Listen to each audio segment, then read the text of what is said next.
आदरणीय भारतवासियों, मैं आपको नमस्कार करता हूं।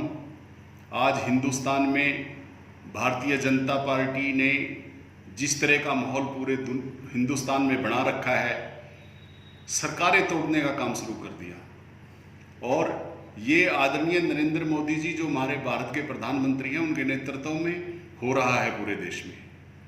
भारतीय जनता पार्टी ने पहले कांग्रेस की सरकार मणिपुर, गोवा में, फिर उसके बाद उन्होंने कर्नाटक में सरकार तोड़ी, खरीद फरोख्त की।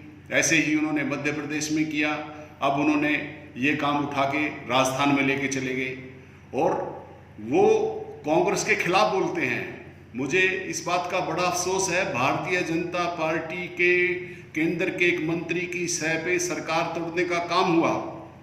उनको, उस केंद्र के मंत्री को बर्खास्त करना चाहिए।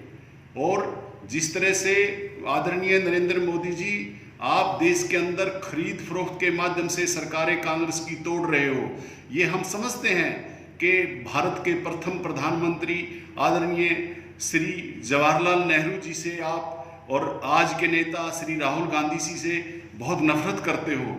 आप गांधी पीढ़ी से भी नफरत करते हो, लेकिन इसका मतलब ये नहीं है कि आप हिंदुस्तान के विपक्ष को खत्म करके इस देश में राज करना चाहते हो। आपका लोकतांत्रिक व्यवस्था में विश्वास नहीं है, ऐसा भारत के लोग महसूस करते हैं। इस कोरोना की घड़ी में जब पूरा हिंदुस्तान त्राही त्राही माम है, 13,85,000 लोग पेशेंट हैं और उनमें से 31,000 कुछ लोग हमारे साथी ये दुनिया छोड़ के चले गए। आपने उस पे शुरू में ताली बजवाई, फिर आपने दीपक जलवाए। अरे गुरुजी, हमारे हिंदुस्तान में तो जब ताली बजती है जब किसी के यहाँ लड़का होता है। और दीपावली पे जब श्री राम जी वनवास काट के वापिस आए थे तब हिंदुस्तान में दीपक जलाए गए थे। आज आप इस बीजेपी जो कारनामे हिंदुस्तान में कर रही है खरीद फरोख्त के, इससे भ्रष्टाचार फैलेगा, इसमें अपराध फैलेगा, इसमें लोग, हिंदुस्तान के लोग एमएलए एमपी पे विश्वास नहीं करेंगे, उनका सम्मान नहीं करेंगे। और इस तरह की व्यवस्था से आपको भी अपनी पार्टी के अंदर कंट्रोल करना चाहिए। मैं पूरे भारतवासियों से ये निवेदन करता हूँ कि झारखंड के मुख्यमंत्री जी ने भी कल कहा है कि ये हमारी सरकार तोड़ने में लगे हुए हैं। और उधर उद्धव ठाकरे जी ने भी कल कहा है, सामना में बयान है उनका अखबार में, कि हमारी सरकार तोड़ के देखें। तो ईंट का जवाब पत्थर से देने वाले लोग भी हिंदुस्तान में हैं। और आज मैं ये समझता हूँ कि राहुल गांधी जी पिछले कई महीनों से लगातार, जैसे उन्होंने चाइना की बात उठाई, जैसे उन्होंने कोरोना की बात उठाई, जिस तरह उन्होंने अर्थव्यवस्था पे सवाल किए, कोई आपका नरेंद्र मोदी जी, आपकी सरकार का कोई व्यक्ति ऐसे उनके बातों के जवाब नहीं देता। और पूरा हिंदुस्तान आज राहुल गांधी जी की बात पे विश्वास करता है। मैं आपसे और आपकी पार्टी से निवेदन करना चाहता हूं कि आपके जो गवर्नर महोदय हैं, जैसे उन्होंने व्यवस्था वहाँ सेशन नहीं बुला रहे मुख्यमंत्री जी की कैबिनेट की सिफारिश के बावजूद, जो उनका फर्ज बनता है बुलाने का, आप उनको आदेश दीजिए।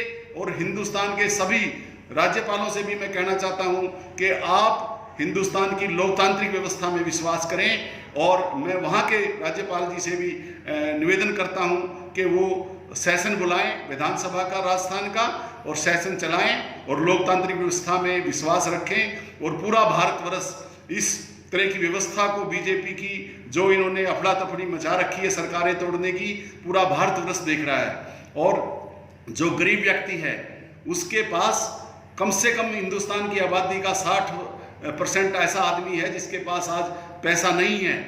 और मोदी जी, जब आपने 2014 में सरकार बनाई थी, आपने कहा था कि विदेशों से काला धन लाएंगे और 15-15 लाख रुपए आप सबको देंगे। मेरा आपसे निवेदन है, गरीब आदमियों को 15-15 हज़ार रुपये, और जो हमारे युवा भाई हैं बेरोजगार हुए हैं उनको भी आप बेरोजगारी भत्ता दो या 15-15 हज़ार रुपये दो। और छोटे किसानों का कर्जा माफ़ करो। जो व्यापारी वर्ग है, मीडियम है, दुकानदार है, फेड़ी लगाता है, रेडी लगाता है, और छोटी फैक्ट्रियाँ हैं, उनका 6% का ब्याज करो ताकि बैंक का, ताकि वो अपना काम चला सकें। और हमारा आपसे निवेदन है कि सरकारें तोड़ने का काम छोड़ दें, प्रजातंत्र में आप विश्वास करें। और इस हिंदुस्तान को जिसने इतनी संघर्ष से कांग्रेस पार्टी ने और बड़े बड़े नेताओं ने कुर्बानी दी, उसके बाद ये देश इकट्ठा होकर इस तरह मजबूती से पंडित जवाहरलाल नेहरू के नेतृत्व में जिन्होंने शुरू किया और इंदिरा गांधी जी ने बांग्लादेश और पाकिस्तान बना के पूरा भारत वर्ष नहीं पूरी दुनिया के अंदर इतिहास लिख दिया।